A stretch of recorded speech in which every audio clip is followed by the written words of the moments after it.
पहले प्रीलिम्स का परीक्षा होता है, और प्रीलिम्स जब पास करते हैं तब आपको मेंस का एग्जाम होता है, और मेंस जब आप पास करते हैं तब आपका फिजिकल होता है, तब फिजिकल होता है, और फिजिकल के बाद जो है आपका मेरिट आता है।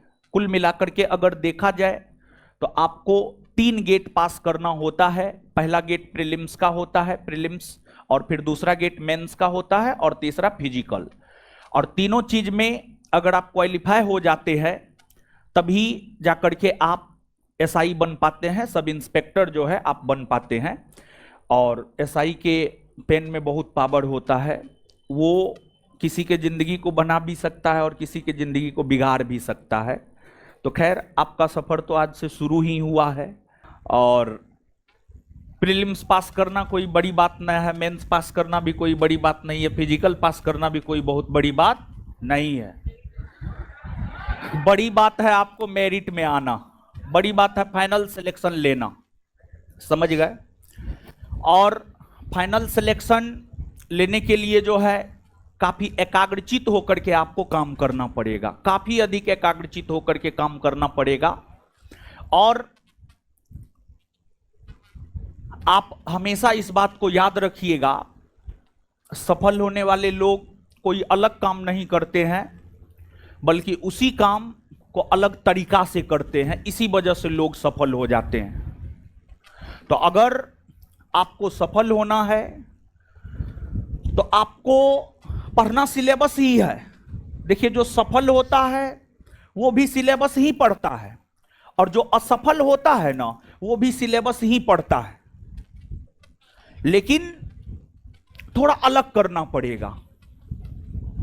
क्योंकि जो नोटिफिकेशन आता है उसे हम सिलेक्शन की प्रक्रिया नहीं मानते हैं, बल्कि उसे हम छटनी की प्रक्रिया मानते हैं, छटाई की प्रक्रिया होती है।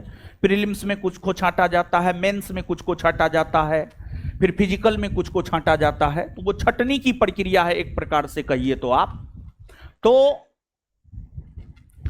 और अगर आप हर चीज में परफेक्ट बैठ जाते हैं तब जाकर के आपका जो है फाइनल सिलेक्शन होता है। तो प्रीलिम्स में, मेंस में और फिजिकल तीनों निकलने पर बहुत हाय तौबा मचाने की जरूरत नहीं है। जब मेरिट में नाम आ जाएगा तब हाय तौबा मचाइएगा,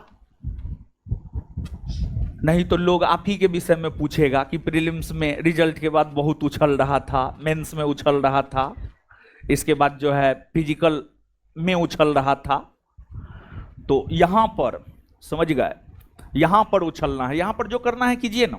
मेरिट बन जाने के बाद जो करना है एकदम नंगा नाच कीजिए आप, कोई दिक्कत ना है, लेकिन उससे पहले नहीं, समझ गए। और गंभीरता से काम करना है, और तैयारी के दौरान जो है आप में गंभीरता रहनी चाहिए। और अगर आप में गंभीरता नहीं है तो फिर दिक्कत है, और भारी दिक्कत है। तो थोड़ा बहुत परीक्षा के विषय में जानिए। परीक्षा जो आपको होता है इसमें सबसे पहले आप उम्र जानिए, उम्र जानिए।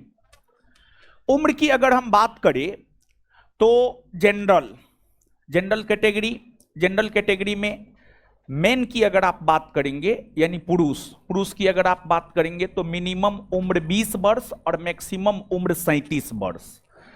और ओमेन यानी महिला की अगर हम लोग बात करें तो इसमें जो है आपको जनरल कैटेगरी में मिनिमम उम्र 20 वर्ष और मैक्सिमम उम्र जो है आपको 40 वर्ष, मैक्सिमम उम्र आपको 40 वर्ष जनरल कैटेगरी में। तो जनरल कैटेगरी पुरुष मिनिमम 20 वर्ष, मैक्सिमम 37 वर्ष। जनरल कैटेगरी की महिला मिनिमम 20 वर्ष, मैक्सिमम 40 वर्ष। इसके बाद ओबीसी और ईबीसी दोनों, ओबीसी एंड ईबीसी दोनों कैटेगरी में अगर आप आएंगे तो पुरुष मिनिमम उम्र 20 वर्ष और मैक्सिमम 40 वर्ष। और यहां पर महिला की अगर हम लोग बात करेंगे तो महिला भी मिनिमम 20 और मैक्सिमम 40। यहां पर पुरुष महिला सेम एज इट इज है। और इसके बाद एससी और एसटी कैटेगरी की बात करेंगे, एससी और एसटी कैटेगरी की बात करेंगे तो इसमें पुरुष पुरुष और महिला की अगर आप बात करेंगे तो यहां पर भी सेम है, और यहां पर पुरुष जो है मिनिमम 20 वर्ष मैक्सिमम 42, और महिला भी मिनिमम 20 और मैक्सिमम 42। ये उम्र के विषय में हम आपको बता रहे हैं, ये उम्र का तकाजा है। और आप अपना देख लीजिए आप किस कैटेगरी में आते हैं, और आपका उम्र इससे ज्यादा तो नहीं ना है, हमको तो नहीं लगता है इससे ज्यादा होना चाहिए। तो कुल मिलाकर के अगर देखा जाए तो आप सब लोग इस परीक्षा का फॉर्म भरने के लिए एप्लीकेबल हैं, और परीक्षा देने के लिए भी जो है आप लोग एप्लीकेबल हैं। तो ये उम्र का तकाजा हो गया। उम्र के बाद इसके बाद एजुकेशन क्वालिफिकेशन। एजुकेशन क्वालिफिकेशन की अगर हम बात करें तो आप ग्रेजुएट होना चाहिए। आप ग्रेजुएट किसी भी सब्जेक्ट से हैं, आप मैथ से हैं, आप फिजिक्स से हैं, आप हिस्ट्री से हैं, आप ज्योग्राफी से हैं, कोई फर्क नहीं पड़ता है, सिर्फ आप ग्रेजुएट होना चाहिए। इसके बाद थोड़ा सा शारीरिक भी जान लीजिए आप। हाइट को लेकर के मेन हाइट को लेकर के एक इश्यू रहता है, और हाइट में जानकारी को लेकर के बड़ी ये रहता है, तो हाइट को लेकर के आप जानिए।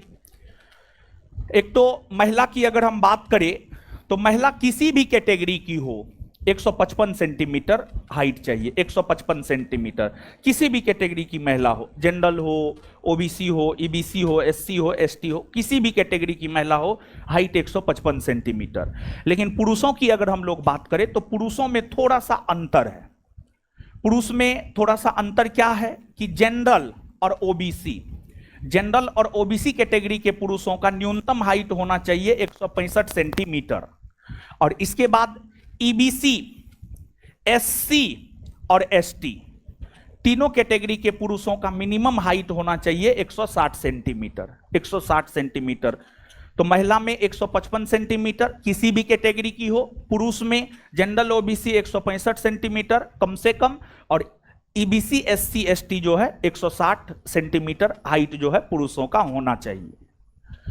तो उम्र हमने आपको बता दिया, एजुकेशन क्वालिफिकेशन हमने आपको बता दिया, और साथ ही साथ जो है यहां पर हाइट भी हमने आपको बता दिया।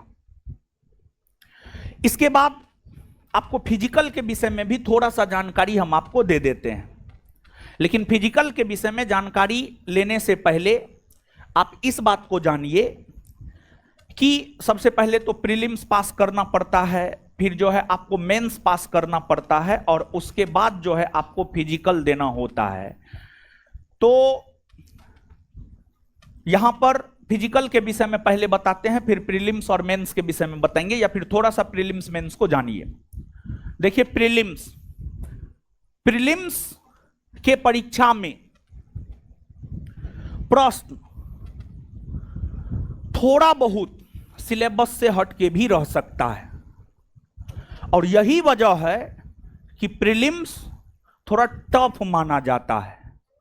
और बात अगर हम लोग मेंस की करें तो मेंस में अकॉर्डिंग टू सिलेबस, मेंस की अगर हम बात करें तो मेंस में जो है प्रश्न अकॉर्डिंग टू सिलेबस रहेगा। मेंस में इधर उधर से प्रश्न नहीं रहता है, लेकिन प्रीलिम्स में इधर उधर से थोड़ा बहुत प्रश्न रहता है।